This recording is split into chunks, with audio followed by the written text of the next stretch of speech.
Hey, welcome back. One of the things I wanted to do while writing this book and promoting it a bit is share some of the books that inspired me to write until the last out. And the book that really got this all started was a book called One Shot at Forever by Chris Ballard. And there are some books that you read and you enjoy it and you kind of forget about it, but this was a book that changed the way I look at stories in general, particularly sports stories. For me, One Shot at Forever by Chris Ballard was a one-of-a-kind book.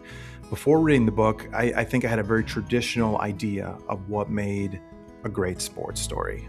You think of stories on the biggest stages, major leagues, and famous players and championship moments. And, there's a reason why all the greatest sports stories aren't focused on teams like the New York Yankees. We love an underdog. And when I read this book, I realized I was missing something important while reading these stories. The greatest stories are often found in the places where people are not looking. One Shot at Forever tells the story of the 1971 Macon Ironmen, a small-town high school baseball team from Macon, Illinois. And they made the most improbable run to the state tournament. It was before they had divisions, so they got this small team playing against the bigger city teams. It wasn't a team filled with major league talent. They weren't a national powerhouse. They were a group of kids, small community who just loved baseball and somehow find themselves chasing a championship. Now, leading them was their coach, Lynn Sweet, a coach who was unlike any other coach. I mean, he's a very traditionally conservative community, and he's got that 1960s, 1970s hippie attitude, kind of like Kevin Bacon in Footloose, you know what I mean? Sweet didn't just coach the team, though. He really focused on creating the environment where his players could be themselves and just establishing trust with them. He challenged them, but he understood that the relationships built along the way was what mattered as much as the games and the wins. What I loved about his coaching was one of the things he did, spoiler, is he had a practice as optional policy, which would just never fly right now, but by releasing that tension of requirement to go, attendance was a non-factor. It was no problem at all with his team. But that's little things like that make this book so special, because while the state championship is the event of the story, it isn't the reason the story sticks with you and keeps you interested. It's the people, which got me more interested in telling my story of Until the Last Out, because the people is what makes it interesting. So Chris Ballard, the author, just has this incredible ability to transport you back in time to this place. You can feel that small town atmosphere in the 70s. You can hear conversations and understand why these kids just cared so much about the game. And from the outside, they just love baseball. And someone from a small town like myself, you don't have a whole lot to grasp. There's not a whole lot to do. So when you dive into something like a sport, you dive in 100%.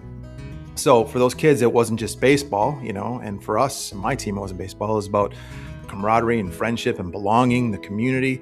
And that's what inspired me moving forward as a writer. And when I finished One Shot at Forever, I started thinking differently about stories and storytelling, particularly in athletics. And I realized that a team doesn't have to be famous to matter at all. A season doesn't have to be played in a big stadium to be unforgettable. Sometimes the most meaningful stories happen in these small towns with people whose names you never actually hear or don't happen in any record books.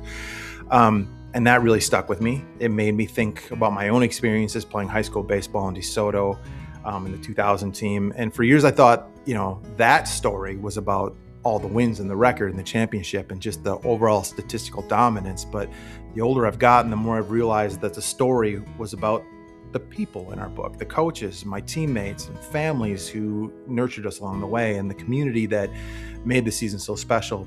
And that realization actually became the foundation for why I wrote the book.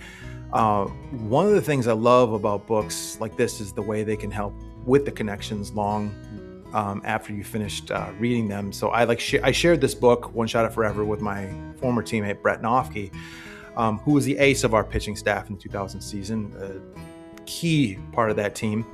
We talked about the book. He is a voracious reader like me, and we started noticing the similarities between that story and our story, not because they're necessarily exactly the same story, but because they kind of capture that same Sandlot kind of feeling.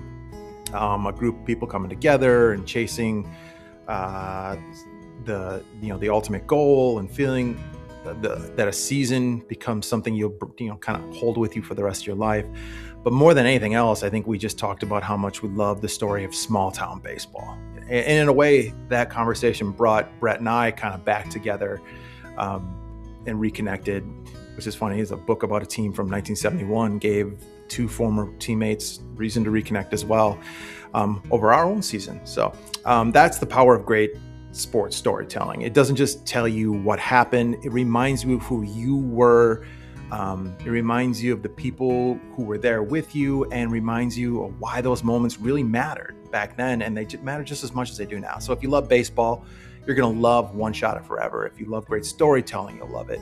But even if you aren't a baseball fan, the book is about something a whole lot bigger than baseball. It's the pursuit of something unlikely.